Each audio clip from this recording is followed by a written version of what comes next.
Good afternoon, everybody.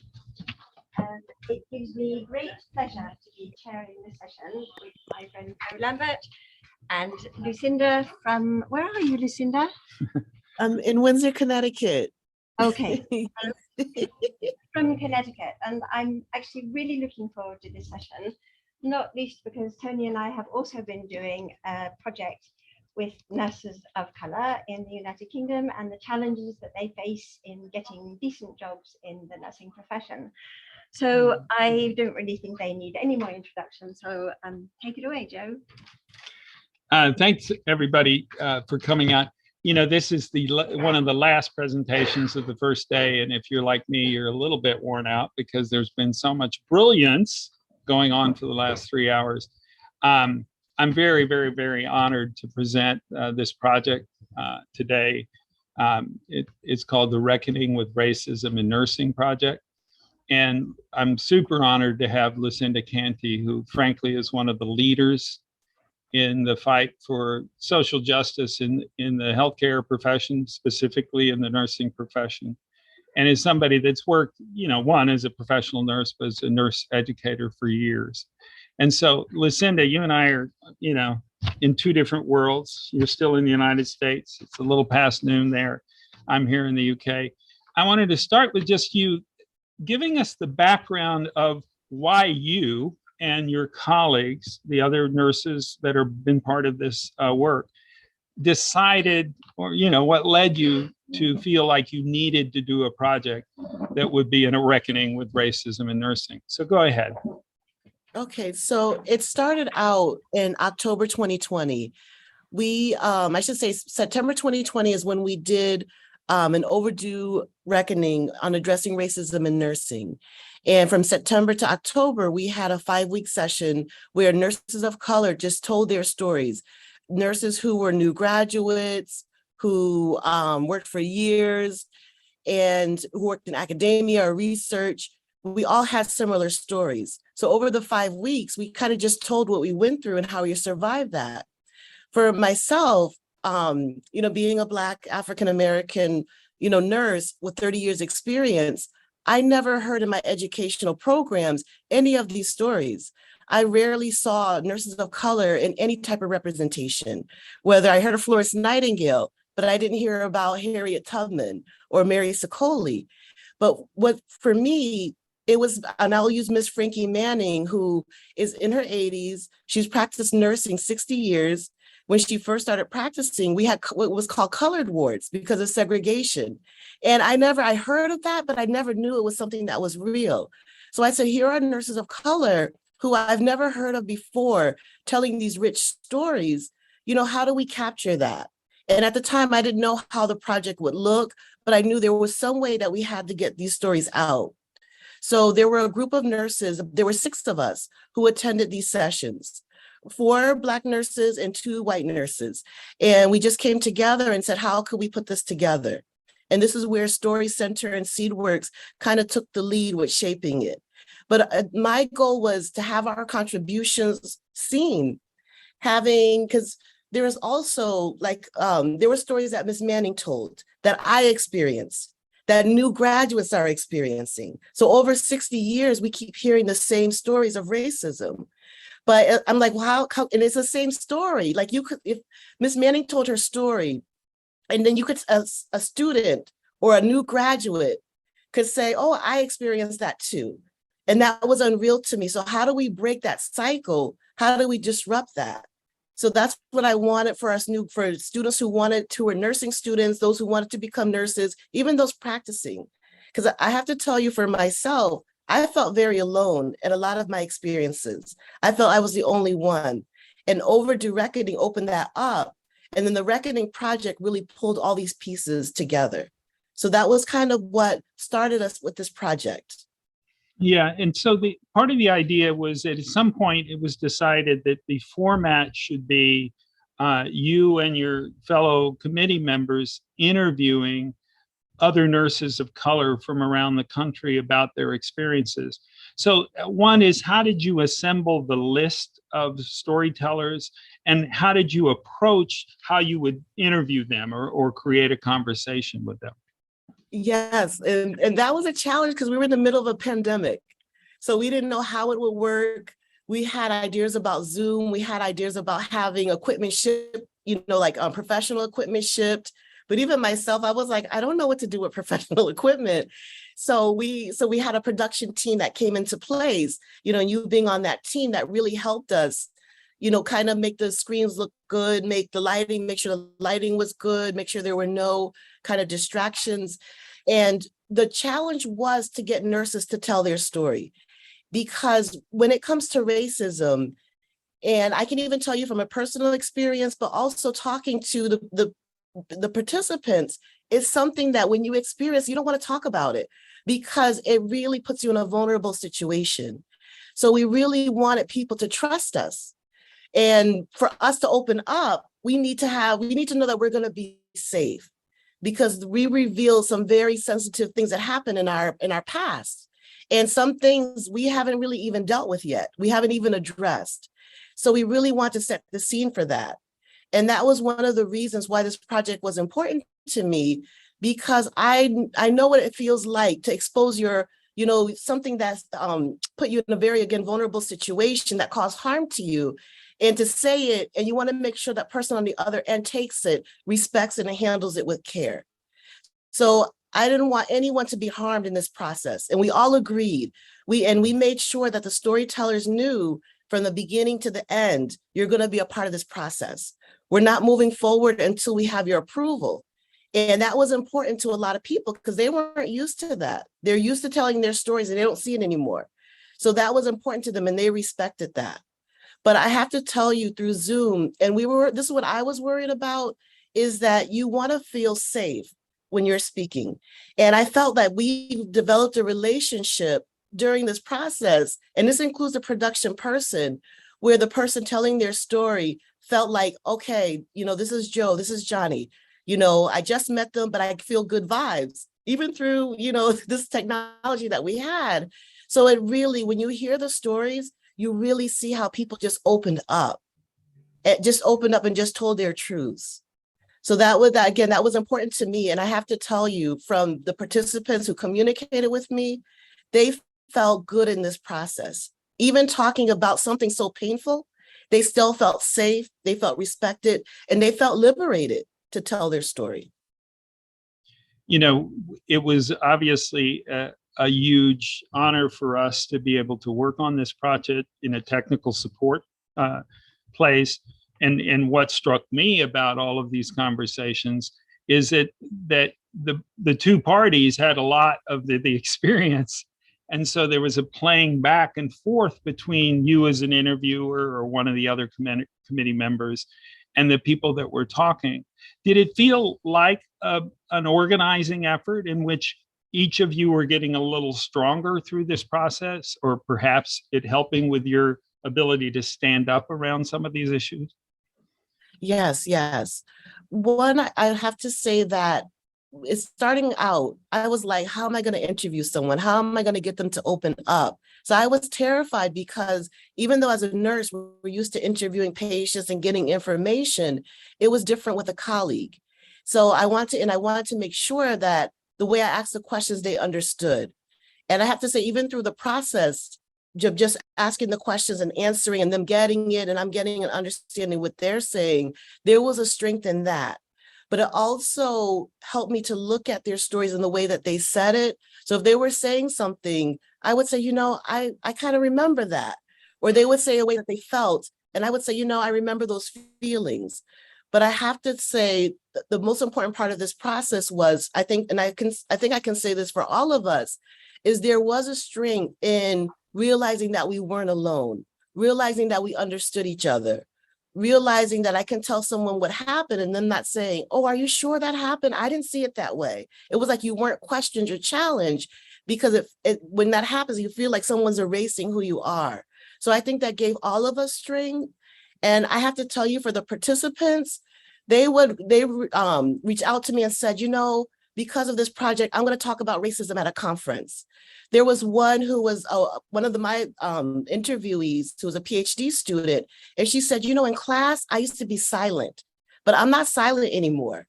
I'm usually the one that sits and waits for someone to call on me, but now I feel the strength to speak up because I feel like what I have to say has value. And they said, and I just feel myself getting stronger and stronger. So I felt there was a sense of community just based on doing this process. Mm. Well, it was a rich bunch of work. I think we're going to now premiere our website to show them what we've worked on and just talk a little bit about, the way we've organized this as an initiation of discussion to the broader community. So let me do the screen share. Hope the sound is on. Move us here and show you what we've done with Lucinda and the committee. What you're looking at is a website that was launched last Sunday. It was a whole bunch of work of all these people involved. When you go to the website, you can obviously get the basics of what things are about and where this came from. There's a nice little trailer that we put together that I won't show right now because I want to show some other stuff. You'll meet all the committee members, and this is, Lucinda and her colleagues who are part of the project. And then the heart of the whole thing, if I can get my mouse to work correctly. Come on, mouse. The heart of the whole thing is 37 interviews that were collected over this 1 year period. And each of the interviews ranged from a half an hour to 1 hour in duration. They were then, in a very elaborate process of approval and consent, shared as transcripts with all of the participants and with their interviewers to highlight for us what they wanted to foreground from these larger pieces, to take them roughly in duration down to the 10 to 20 minute level for this environment. So through this website, you meet these 37 extraordinary health professionals. You get to hear them talk about, pretty much a response to a similar group of 4 or 5 questions. But obviously the discussions become broad ranging and complicated. All of us in the digital storytelling movement are used to being in rooms where people cry and they talk about really hard stuff. But I can assure you, all of these people, put their hearts on their sleeve as they shared the stories.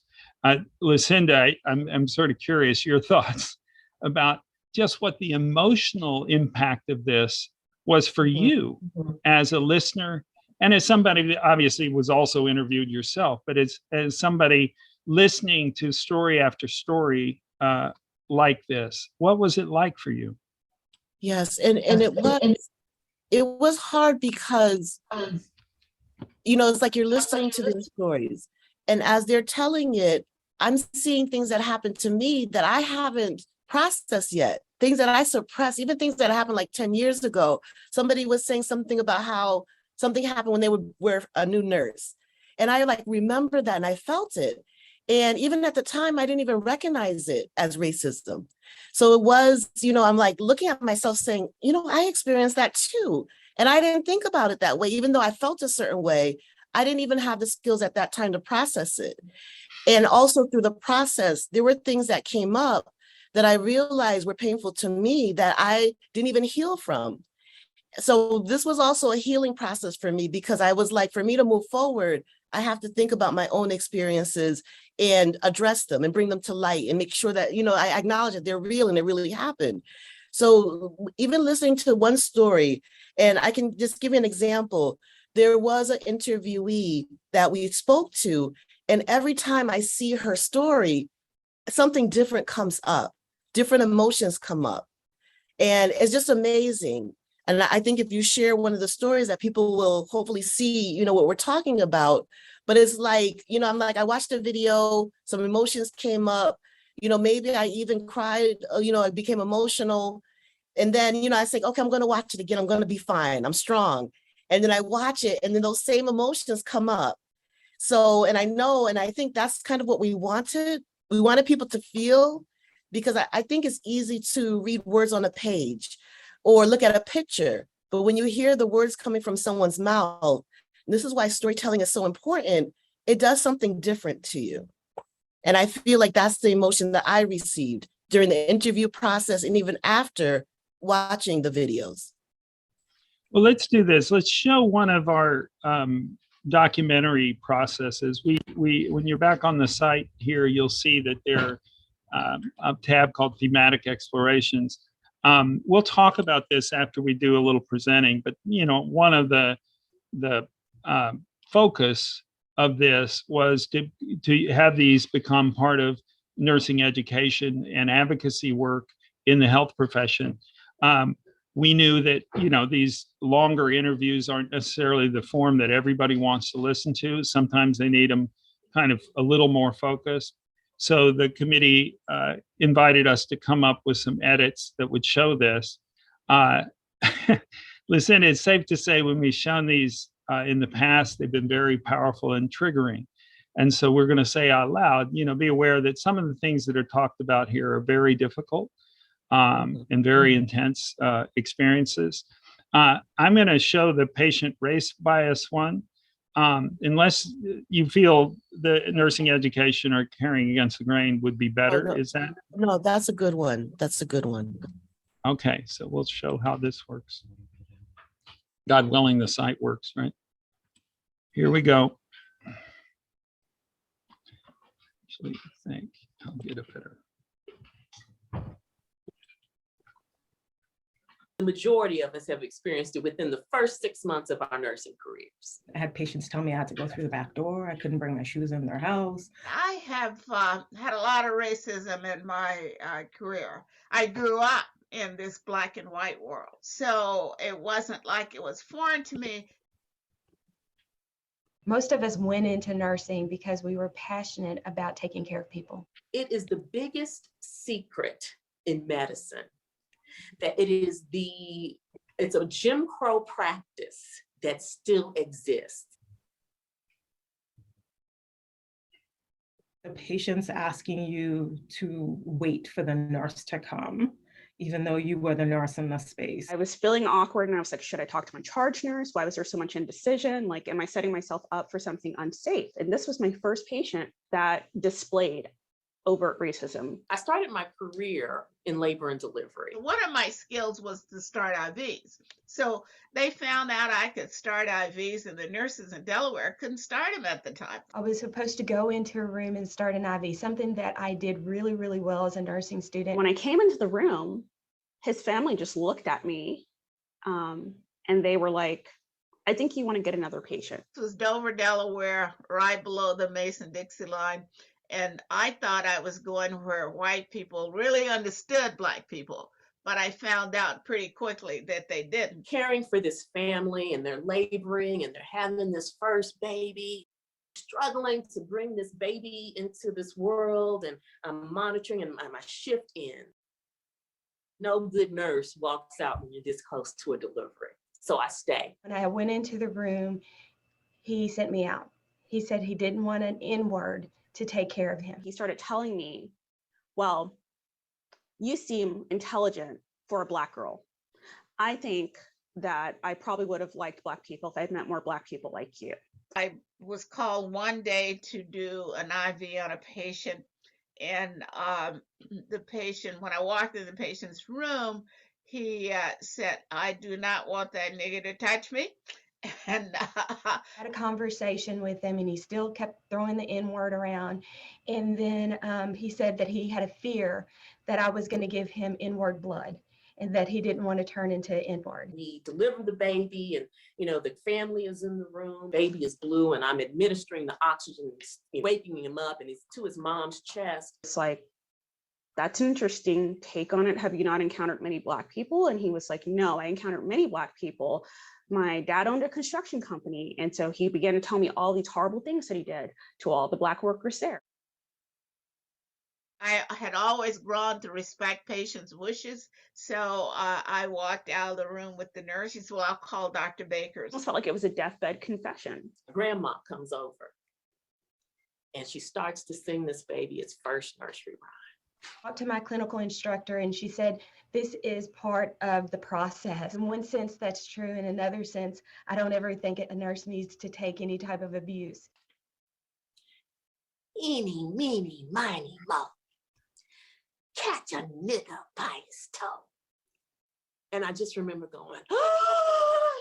he kind of unloaded all of the hateful things he did and all his hateful thoughts about the ignorance of and inferiority of Black Americans. I was in the process of crying. I was trying to be strong. I was with my peers, and I was hearing my instructor saying, this is part of the process. I went in with him and he says to the patient, do you want to die?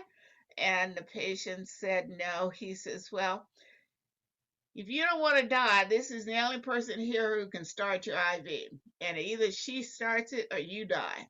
I did end up drawing the blood first stick after multiple people tried him and couldn't get it, even experienced nurses. And he said, Inward, you did a really good job. I'm surprised. I was at his deathbed when he died, and he said that he felt better talking to me and confessing to me. I stuck the patient, got in right away, and he started getting his blood. They don't do that to police officers who are usually Black men. You don't say, I don't want a Black fireman. When you're doing your job and you're trying to save lives, I always say nurses, we save lives, and someone cannot see the fact that you're trying to help them and they can only see that you're a Black person, it's detrimental to your spirit. Become a human being. It doesn't matter what ethnicity you are. Is this placating to white supremacy, and we act like we're paying respect to the patient when actually what we're doing is paying respect to this white supremacy and saying that it's going to go away, and it doesn't. He was discharged 2 weeks later. He found me down on the Black ward, and he came and told me he was very sorry about what he'd said to me. I was so disheartened because I didn't expect that in a healthcare environment to be called outside of my name. I didn't know how to react. At least that he realized before he died the error of his ways. But at the same time, he left me with such a huge burden. The American Medical Association and the American Nurses Association have guidelines that indicate that the health professional is not to exhibit bias when administering care to patients. However, none that govern how the health professional of color is supposed to engage when they are targeted for patient race bias in their own workplace. You treat everyone with equity. I don't say equality because some people need a little bit more help than others. You can't take into account that they may have done horrible things, that they may see you as less than human. Racism is a very tragic demise in our society because we harm people. And we harm not just the people that are targeted, we harm the dominant people. The issues of systemic racism, no matter how much we say nursing is the nurturing profession, and we're all about caring, and we don't see color and we don't see people, we just see our patient. That is the intention, but the fact is we're all humans, socialized in the societies that we're raised in, acculturated in the values of our homes and our neighborhoods. Her experience was different than mine. In her mindset, being a nurse that's worked med-surg, that patients call you bad names all the time. You know, they will yell at you, they will scream at you, and she didn't see the N-word as being different than maybe being called, a bad word or called a derogatory term for a woman. I don't think she saw the difference in that, so she didn't know how to handle it. But I also think that in her lack of knowledge, she was uncomfortable. Even if you treat them with ultimate kindness, there's still going to be some people out there who, just because of the way you look, view you as less valuable or not even human. I coined a phrase called patient-initiated, employer-sponsored race bias. I feel like I'm situated in myself enough now that I'm okay pushing the system past where it's comfortable. But I want to leave this place better. I think I have something to say. I'm not afraid to say it. In order to, one, change racism and to change healthcare reform, we're going to have to go back into the communities. Feeling blessed enough that I have enough skills that I know how to do that in a way that I'm working for results as opposed to just feeling good about the fact that I challenged the system, because challenging the system without results doesn't work for me either. So that's why I'm out here clawing in this dirt today, is because racism is such a travesty. And it's bad for all people, not just for the people who are targeted. This fight gives me strength because I want to see us move past this Jim Crow era practice and call it out.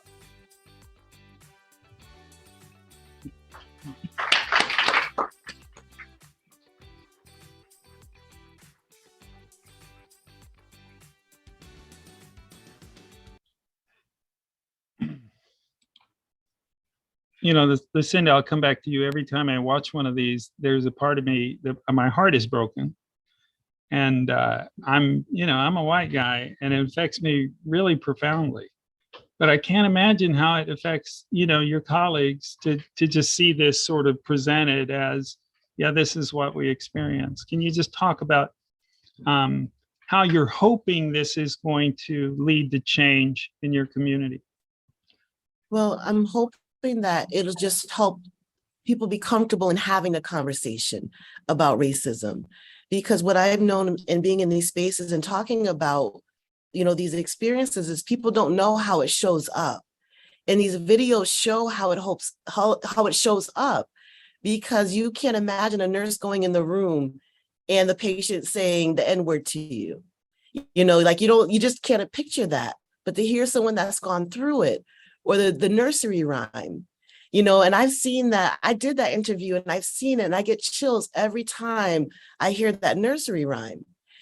So what I'm hoping is that it can at least start the conversation, because sometimes people hear the word racism and they're still just thinking about it in one way. And this opens it up so they can see the different ways that it does come, and also the impact on the person providing the care, but also the one receiving it. So I just love that, even though they're painful, I just love the honesty that they have in saying what happened to them. But again, I want people to watch it. Someone who's probably never thought about racism or has never talked about race, I want to just give them some foundation to build on, to say, we have to talk about this. We have to address it. Because as nurses, we're in such a critical part of healthcare. We're like the center and the core of healthcare. And so we have to be in a position to do something. But if we don't talk about it, we're never going to say what it is that we can do. We're never going to be working towards moving forward. And we're just going to be stuck where we're at. And what I want to do is show a portion of one of the stories that focused on the way nursing education has its own legacy of amplifying racism and amplifying, racist attitudes. There are a lot of great interviews here. I don't know if you want to choose one. The one that I would, I think, bring in is the young woman from Texas. You see, I pull her up on our screen here, named Florence Amanjo. Yes. You remember her? Yeah. Yes. Let's play a portion of hers, because she reflected to me a generation coming into the field with a very, empowered attitude about how to affect this. So let me share this with the group. And also just, again, for all of you who might want to use this website, the hope is that it will become a public resource.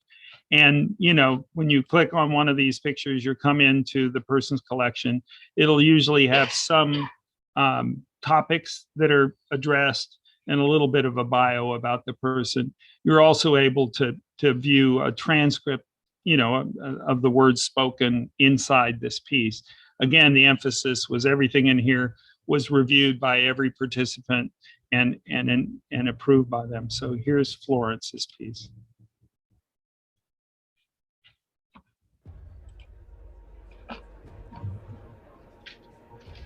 We're addressing racism in nursing.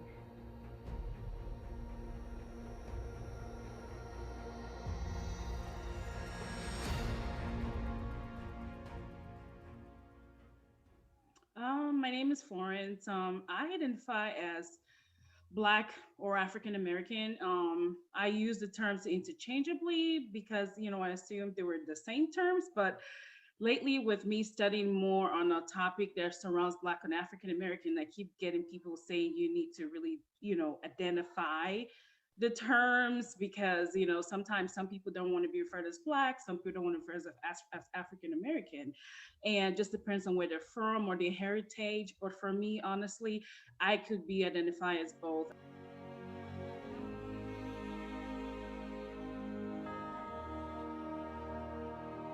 Well, after high school, I went to college. I knew I wanted to do healthcare, but the truth is I didn't know if it was going to be nursing. I was taking like pre-science, pre-med. It was just a general category classes.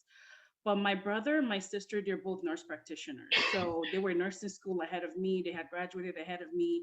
So I was just in school. I was not doing the greatest in school, honestly. I was getting like C's in my classes. And they're like, think about going to nursing. My sister then was like, come live with me. I can help you, mentor you. You can live with me. I'll pay your bills. Just focus on school. So that was like my motivation. My mom, who has she's elderly now, she's in her 70s, she has sarcoidosis. So I saw, how she's been in and out. She's always in and out of hospital. If you know much about sarcoidosis, it just attacks your lungs and, so she's always sick. And I'm always with her because I'm the youngest. So I'm always with my mom. And I see how the nurses over the years took care of her. So when I went to college, it was like a new life for me. I started seeing a lot of Black doctors, Black nurses, even Black technicians, whatever, and that was my new life. When I go to the hospital with my mom and I see that, I'm like, you know what?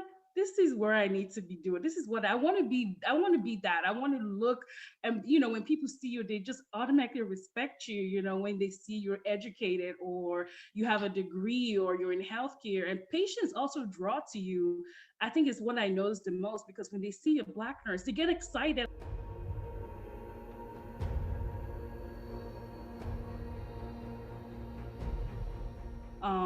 It was challenging. Again, you're in a program where I believe I had two Black students with me, but they both were students from a different cohort. They had failed. So I'm coming to the program as there were two of us actually, but she ended up failing too. So I was the only one who like went through straight the program without failing. So I'm coming to the program with two people who had failed and one student with me. And when you hear the stories, I'm like, oh my gosh, this is the image they have already. It's like, we're not gonna make it through. And I don't see too many white people failing. And it can't be because you're not smart enough or they don't need to be there. If they got there that far, I think they're smart to be there. So, when you start talking to people and you start talking to other minorities, the program, I had a professor, I drew closer to her and I would talk to her, and she would tell me things that, she's like, I can't tell you a lot of things, but, you really need to put your time, you need to work hard because they don't want you to be here. So you have to prove them wrong why you need to be here. She would give me those kind of words of wisdom that they would do anything to fail you. So it's not because maybe your paper is not good enough or you don't maybe hit all the things in the rubric. It's just that they don't want you to be here. So if you don't work hard, they have an excuse to let you go. I want people to look like me. When I walk into a classroom, I want to teach students when a Black student sees me, they say Black instructor. I want to see people who look like me. I want to represent my culture wherever I go. And I didn't get that in nursing school. So you don't get the resources that every other person gets because for some reason, the other students always have information, maybe the test or the answers, and sometimes I wonder, where do they get this stuff from? Nobody's telling you. Nobody's telling you. They never tell you open labs is maybe tomorrow 3 to 5. And it's afterwards you hear, oh, we were in lab yesterday. I was like, well, it wasn't posted. Well, they just happened to mention it. It's always, well, they just happened to mention it. It's always one of those moments. And yeah, you looking back, you can tell that, they hid information from a lot of people and because they just don't want you to succeed.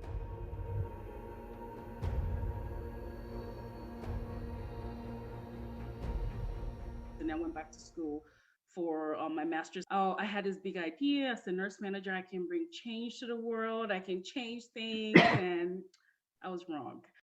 And I went to an organization where I was the only Black manager at the time, and oh, it was tough. You know, I felt like I was doing so much, going above and beyond. I would come on weekends to check on my staff. I would do everything, and it was never good enough. My director then just didn't like me. It got so bad that we actually had to go to HR to have a sit down. And I told HR, you know, this was my first real world moment where I told HR, I think my director is racist. And I said those words to her. It was a very hostile environment and she hated me. And I could not pick any reason why. So I did go to HR and I reported her and I said, she is racist. There is no other way. And staff would say the same thing. The director was racist too. And I said, you can have meetings on my staff one-on-one. It's not just me having this experience. She's the one treating us this way. I was very disappointed with HR because, you know, I brought my concern. It just died. It just died down. It's like I never complained. It never existed. And I was really surprised how I felt like I risked so much to voice my concern and actually come talk to you in person. It wasn't just an email. It wasn't just a phone call. It was an in-person moment of vulnerability, and nothing was addressed. And I would reach out and say, hey, you know, is there any follow-up? Do we need to talk about this more? Nothing was done. It just made me feel like I wasn't wanted. It was very hurtful because how can I work for an organization when HR cannot even listen to me, at least investigate? I'm not saying you have to believe everything I say. I told them, talk to my staff. I had over 100 employees under me. Can you talk to them? Ignore my concerns, address their concerns that our director, she's racist, and no investigation was done, none. So it was just, I knew I had to go. Why do I have to quit keeping my job? Because the environment does not want me. For how long am I going to keep doing it? But I felt that's how it's always been. Either you fight your way through and make it out to the other side of it, or you quit and move on. And should that be always our option? Keep fighting or quit? And in a sense, that's what it's always been.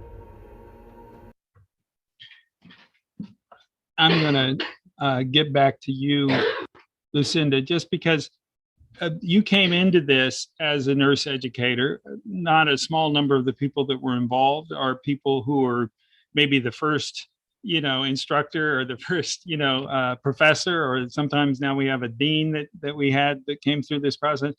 But yes, when you, as a nurse educator, what are the ways that you think this is going to be useful in the kind of difficult dialogues that need to happen, not only about going through nursing school, but when you have a supervisorial role or you have other roles that give you a little more power? Why is this project important to you? Yeah, I think it's important because it goes back to letting people see how things exist. You know, even when Florence was talking about the resources, and we know how we disseminate resources, and especially when racism is involved, we know that certain groups are not getting that information.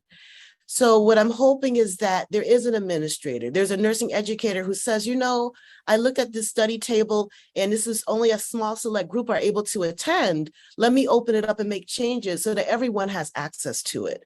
So I'm hoping that people look at those system issues too.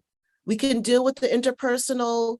And hopefully there'll be some accountability, because we heard when Florence talked about the director, there's no investigation when there's all these people who are saying she's racist and there's no investigation and nothing is done. We've seen that as well. But again, it's all a systems issue. So we can open that up and say, you know, this person, when somebody makes a complaint about racism, this is what we're going to do. So what I'm trying to say is that I'm hoping we use this to make changes on a structural level. We change our policies. We change access to resources. We change how when someone makes a complaint, how that's done, that we're making these changes to make the experience of nursing education better for everyone, or that experience as a nurse in this organization better for everyone. So I'm hoping that people can look at it. I'm hoping that it can highlight those things that we've been doing for years. And now we're like, okay, now we have to do things differently. So that's what I'm hoping these videos will bring, because I feel like something has to change. And again, this is why I love, listening to, I want to say storytellers, because they're telling it through their lens, but they're telling it in a way that we have to say, wait a minute, it's in my face. I can't deny it and pretend I don't see it anymore, or I can't pretend I don't understand. So that's what I'm hoping, is that, again, people take it, and I'm hoping that it moves to action, because there's something that was said in the earlier video, is that racism harms everyone. And when we're all able to dysfunction and have our contributions seen, realizing we have something to contribute, in the first place, things are going to be better for everyone. But especially with nursing, when it comes to that bottom line, this nursing education later results in how people are going to provide care later. So we're looking at the outcome, and that's for patients to have a better experience as well. To have a nurse that feels safe in her environment to function, she's going to make sure that patient has what they need. So that's what I'm hoping, is that it just brings about action. And every person, whether you're a student, a new nurse, you have 60 years experience, I want everyone to see that there's something that they can do to address change, that we don't have to be afraid of racism anymore. We can do something. Well, those are excellent words to do the transition, to let some of the people here in the audience ask you some questions, or ask, us as Story Center some questions. So I'm going to turn the machine around like this. You saw yourself on the big screen there for a second. But do people have any questions for Lucinda or about the project? We'll just open it up, or comments, thoughts about this. And keeping in mind, we just showed a very US based project, and many of you are from countries outside the United States. So any thoughts? I think we've stunned them to silence, Lucinda. Yeah, Tony in the background from Patient Voices. Do you hear from participants that it's changed their attitudes and given them, made them feel empowered to tell these stories, to share these stories? Could you hear that, Lucinda? You said, what have we heard now from participants about how this project is affecting their ability to speak up, their ability to, you mentioned a little bit before, but you might want to expand on that. Yes, it's given them strength. It's given them strength to share their stories and to not be afraid to speak up. Because when you experience racism, it's almost like you internalize some of that. And you feel that what you say is not going to make a difference. And they feel like with this video, like once we opened up the website on Sunday, people were sharing it on their Facebook page. They were highlighting, they wanted people to go and hear, when initially some were a little afraid to share because they just felt like people were going to judge them or people weren't going to understand. But after seeing the final product, it's like they want people to know and to talk about it. And they want people to change. But it's almost like that fear. Like there was a participant who initially she did her video and she was like, I don't want my face seen.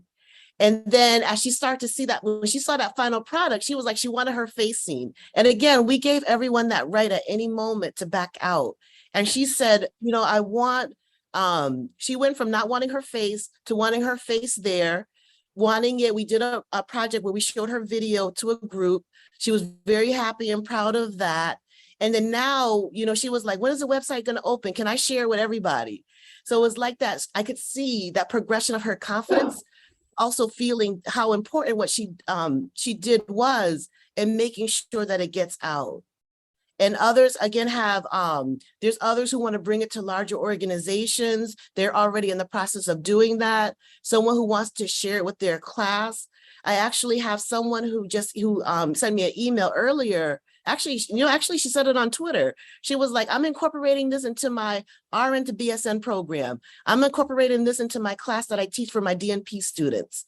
So it's like, it's just a confidence that you're seeing where people are, they're not afraid to talk about it anymore.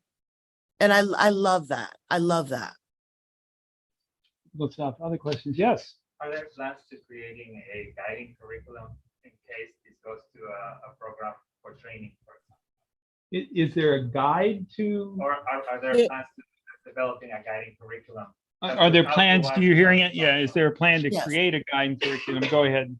Listen. Yes, and we are, because we also want people, when they watch the videos, to not say, okay, I saw the video and leave, because with these videos, there has to be a discussion.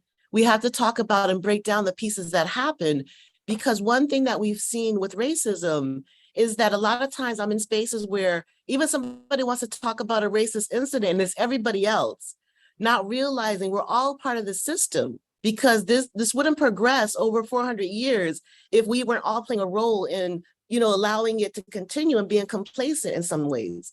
So the curriculum is going to be designed to create discussion, but also to have people reflect on their own personal experiences and how they could have possibly contributed, how they could have seen something and stayed silent because they didn't know what to do, and maybe talk about why that happened.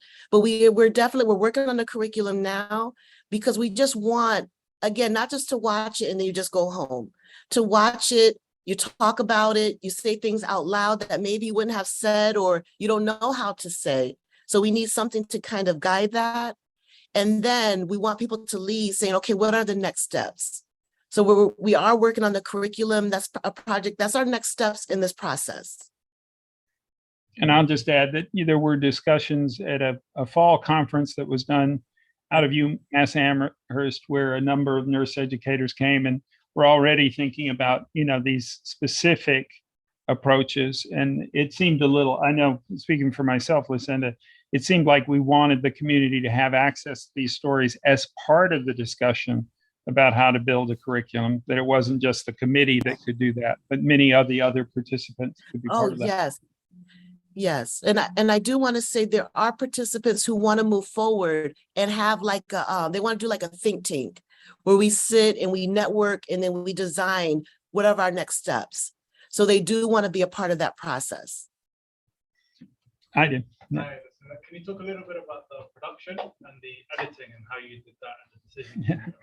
Well, I'd like to say we spent a lot of time, as editors on this. We were funded to do the work to make this happen, and a lot of our emphasis was on consent. And so it's because the back and forth went on. There were cuts that we had and that we changed. There were cuts that we had B-roll. You saw a little bit of B-roll in the thing, and we took it out. We had music, and people said, "I don't like the music," and we took it out. So it's been amongst the more interesting and complicated processes, because we really wanted to make sure that anything our team was doing didn't have this sort of not only buy-in from the participant, but the buy-in from the committee as well. We were running stuff by people in third and fourth iterations. Again, we weren't doing anything that any other editor wouldn't have been thinking of as what's going to make it work a little more smoothly. But, it was different. It was a different kind of production process. Yeah, and I want to add something to this, because I think that, Joe, I think you're very humble, but because of the content, editing wasn't easy. And I have to say that Joe and other members of the team really immersed themselves in this project, not only to do the technical pieces of it, but there was a part of themselves that they brought in, an emotional part. And I know that we don't always talk about having that piece when you're in production, but I think that really helped things pull together nicely. Because, and I'm just saying from an outsider, someone who's not a technical person at all, when I saw the final product, it was good to me because the way that the production team captured the emotions and the feelings and the themes. And that's not easy to do. And it takes going above and beyond just, again, you're on your computer and you're like, okay, I'm going to cut that, I'm going to cut this. It was really about making sure that it stayed true to the participants, to the storytellers. And so, and that shined through. If you all have an opportunity to look at the videos, but the small documentaries, you really see how they capture that. And that wasn't easy. I know that wasn't easy on their part. I just add that, two of our group, our Story Center groups, one of them, their mother's an ER nurse. The other one's, I forget what Sharon's mom was as a nurse, but they grew up around nurses. And I know a lot of the emotional awareness was the worlds they grew up with, where racism was pretty rampant, their mothers brought it home with them. So they actually lived with those stories growing up. And obviously, as editors, they were very, and organizers, they were very sensitive to how overdue this reckoning was. And so they tried their best to honor it. Yeah. Other thoughts? Yeah. I'd just quite like you to talk a little bit. At the beginning, you were talking about kind of having to do this all online, and and then so perhaps maybe what some of the benefits that you weren't expecting of being able to do that online. But then moving forward, if you were able to do this, first of all, moving forward, be able to do it offline, what kinds of things you might then do differently, and whether you would want the participants to be more involved with the process of actually picking up a camera and filming each other, or editing, or I'm just wondering about kind of the offline online kind of dynamic. Did you hear that, Lucinda? Yes, Go yes. ahead. Yeah. And I think being on Zoom, I think it also provided some protection for the storytellers. So I think that it was a benefit in that way. I would love to be in person because I love to feel their energy. There were times where people became emotional, and I wish I could be there to kind of feel that too, but to also comfort them in any way that I could. But I would also love to see nurses in their own environments, their own work environments. And because again, we were on Zoom, we had to have that room, we had to have the lighting right. There were people who had pictures of, like, there was one nurse who said how her grandmother was her inspiration. So she picked up a picture. But what if we were there and we could see her grandmother? Do you know what I mean? Or other family members, or just see how they present themselves when they are working in their unit. So I would love to be able to do it live, but I feel like the Zoom also gave us reach where I'm in Connecticut. There are people in Texas, California, Washington State. There were people all over. So it gave us a connection that may not have been as easy if we had a film crew that had to go out to all these sites. Yeah, and I would just add, Lucinda's aware that we've had the Nurse Story Project for almost a decade, that grew out of work mainly at the School of Nursing there in Denver, Colorado. And we've done a lot of digital storytelling with nurses, including a lot of nurses of color. We love that process with them. Scaling, meaning we got more people involved, Lucinda, because we did it this way. And also, I think to some degree, the sense of who we got, meaning we got a lot of leaders, in my humble opinion, meaning busy people who have full careers in the middle of the freaking pandemic as health professionals. So it meant we got a different cross section than we might have gone if we, said, how many people can go to New York City on this day? How many people can go to Chicago? How many people can go to LA? I think for us, it was unusual to do it this way. We're not documentary people, but what we loved about it was these women having, and some men having conversations with each other, that the Zoom is a kind of private space. When you're just looking at one other person, there's a lot of intimacy there, and you can do that with a camera in between you and the person. But these things don't feel like cameras to us as much as like windows across space-time to somebody we care about. And I think people talk like that. Would you agree, Lucinda? Or? Yes. No, I definitely agree, because I'm thinking now about how there still was like a connection and how people still opened up, and it's still all about that safety. And the nice thing with Zoom, I'm just going to say it, you only have to worry about having a nice shirt on. Nice shirt, makeup, but admittedly, a few people showed up and they were well turned out. I'll say that. Yes, so, yes. Yes. It wasn't as casual. Was there another question? Yeah, Tony again. Joe, you just said, and a few men. So there were like 4 male interviews out of 36 interviews. Is that reflective of the difficulty about getting men to come and tell stories, or is it a reflection of the imbalance in the workforce? That's your question, Lucinda. Is this male participation a reflection of the way getting people to do this particular project, or is it reflection of the underrepresentation of men in the nursing profession, and particularly men of color? Go ahead. Yeah, I think it's a combination of both, but definitely the underrepresentation of men in the nursing profession. And that was, we really wanted to have a diverse group. And I'll even mention, there was one person that I wanted to interview, Native American male, has been in nursing PhD, and I reached out to him, but he was like, because he's like so few, that he was like up to his neck with other people requesting a lot of things for him, and he was teaching. So there's not a large number. And then it's like to have 20 people coming at you to do something because you're the only one, pose some challenges too. Because I believe that his story could have been a very important story, and hopefully in the future we'll be able to interview him. But because so there are such limited numbers, I know that was a challenge. You know, and I'm not sure, we haven't investigated, but we have to think about if there were males that heard about our project, how come they did not attend? Because I'm even thinking about Overdue Reckoning, the initial web groups that we had were very few men of color. So I think the numbers definitely has a part to do with it. And one other part to think about is if they are the only one in their organization, because there still is that fear of, I'm going to tell my story and my employers are going to hear what happened and what is that, you know, what kind of backlash could I have from that? But those are all things that we have to investigate a little bit more.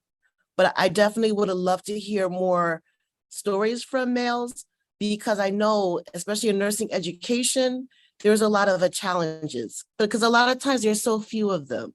So I want to really hear those stories when you add in the gender and race and how that plays out, you know, when we're looking at racism. And Ngazi, did you have your hand up? Let me go. Ngazi and Michael, those are going to be our last two questions, and then we'll do some closing out, because I know we're standing between everybody in the bar right now. Lucinda, we don't want to carry on too long. Go ahead. I was just going to say, you mentioned earlier that the process is extremely cathartic for a lot of the participants, but then you also mentioned that these issues that are coming up in the stories are ongoing. So I just wanted to know how the process of self-care or exiting, one, as we're sharing these stories and things that are definitely not resolved in the United States or in the world, but also people who are watching and seeing themselves in the stories and being triggered. So I just wanted to hear about what was that process of kind of how do you exit a process of this intense, especially at the height of the pandemic and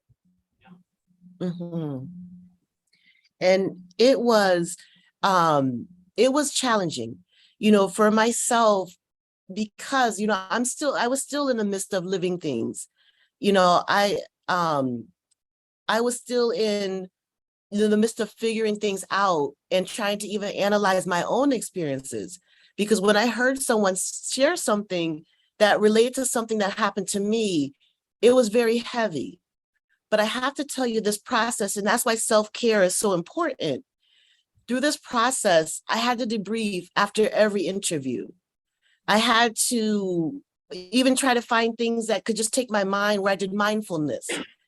But I have to say the most important thing that helped me through was having the support of other people who understood the importance of this work and checking on me. Even when we debuted the videos, watching the 3 documentaries in a row was very traumatizing. Some people became very emotional, but people had plans to get with loved ones to support them. Even I had a friend that was like, you know what, we're going out to dinner. Because I feel like a lot of times when you are dealing with something so heavy, and I'll speak from my own experiences, that we don't want to deal with it. You know, I heard someone relive a traumatic situation. Let me just go on and pretend like nothing didn't happen. And what I learned is I couldn't do that. I had to acknowledge that. I had to sit with that. I had to acknowledge my own pain. And I found that process helped me to liberate myself. Because now I felt that I was in an environment where I don't have to pretend anymore. I don't have to hide that anymore. And have people acknowledge that it's real. And that was, again, something that's important to me, because I think about Florence telling someone that she experienced racism. and nothing being done? Or how many times have you said something that was so personal to you and somebody was like, oh, you'll get over it. Or they say, I didn't see things that way. And so finally, I'm in a space where people aren't doing that. They're like, even, and again, sometimes we tell our stories, we don't want to hear excuses. We don't want to hear someone else say, oh, I'm so sorry for you. We just sometimes want you to listen, but just to acknowledge what we felt was real. And so that was one of the things that I have to say from the very beginning is when we talked about this, there was always someone there that said, this is tough. Let's go out to eat, let's do this or that, or just if you want someone to talk to, just call me. Even right now, I could call Miss Manning and say, I just did this interview or this happened, and she could let me talk about it and she could advise me if that's what I need, but sometimes it's just letting it out. And I think that's a powerful part of this process is that we know that there are people out there who understand. And I have to even say for me, when I have someone who didn't understand and they watch a video and then they come to me and they said, I didn't realize that, but I'm going to do better. For me, that's rewarding. Even if they don't know, they don't even have to tell me what they're going to do, but just that they acknowledge it and that they're going to do something more is kind of healing for me. Because it's like, this is the reason why this is part of one of the reasons why we're doing this. But and I would say it's a combination of all of that. But again, I went from not talking about how I feel to now setting it free and feeling comfortable and valued enough to be able to do that. But the self-care, the sleep, making sure that I eat, that, I get up and move around, those are all important pieces of it. Because I don't think I would have made it through had I not had that support or had that someone say, this is how you need to take care of yourself. No, I think, Lucinda, it would be a wonderful thing because the site is still in development, that we have a section of the site about self-care. And that's something that I think everybody on the committee would agree with. So we're still working. Yeah. And, Michael, go ahead. You want to add? Oh, just really quickly is that when we do show these videos, we do talk about the trauma. We give people warnings ahead of time. But when we presented last fall, we also had a mindfulness session after we watched the videos so that we didn't just get right into discussion. We all took a minute and then we did an exercise that was led by somebody on the production team as well. And it makes me, I'm going to say one more thing. One of the things in the last 2 months is, should we actually have these out? Because we worried about these things.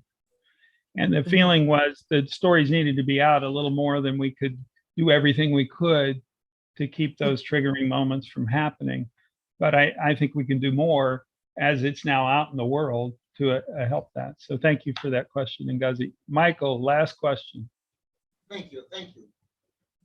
Yes, I would like to hear and to see what the white people of nursing are saying about all that in interview. And also as because of Joy and the Story Center, we believe so much in the story circle. Would be nice, if possible, even in the future, to create a story circle with white and black people working for the nursing to see there what really happens, because perhaps white people, they feel also racist. I don't know. I'm not a racist because I'm coming from Greece, so we don't have this problem. Oh yeah, no, none of them. No. Lucinda, what is the role of white voices in this process? Okay, so and people from overdue to even to this day, people are always like, I want to hear what white people have to say about this. And I think that's an important piece of it. But I think at this stage, we really want to focus on the nurses of color. And even when we did our overdue sessions, white nurses couldn't talk. They could say something in the chat, but we didn't want to hear, because again, we didn't want someone to say, oh, that's not how I saw it. We didn't want anyone to devalue or demean or dismiss what the nurses of color had to say. But white nurses do play a strong role in this because again, they're part of the system. And with nursing, in the US, nurses of color probably make up total, maybe barely 20%. So 80% of the profession is white. What I've noticed through this process is that for white nurses, they don't get this in their education. That's why we want to change this. They never have spaces or forums where they can talk about race, where they can talk about racism, they could talk about culture. So that's one for myself. That's something that I had to acknowledge and address, because, things happen and I'm like, oh, she should have known. And I realized that a lot of people don't know. There are some very intentional in their racism. Please don't get me wrong, but racism is embedded so deep into our policies, our procedures. And nurses love policy. I used to always say, white nurses love policy, because no matter what happened, they'll say, oh, it's in the policy. Because they don't see it any other way. They just see it that they're doing the right thing. So for white nurses, it's important for them to realize that this goes beyond them. This is looking at the system, our healthcare system. And we have to dissect those pieces, that whether you want to participate or not, we're all part of this system. Even myself as a Black nurse, there are policies that I followed that now I'm like, wait a minute, this policy excludes someone who looks like me or takes away my voice. So I even had to reevaluate and look at how I even exist in nursing. But for white nurses, there's a lot of pain. There's a lot of pain because there may have been actions that they've done that caused harm. And there are some that are reckoning with that. There's pain because they've seen things and they stayed silent when they knew that it caused harm to a nurse of color or a patient of color. So there's a process that we all have to go through.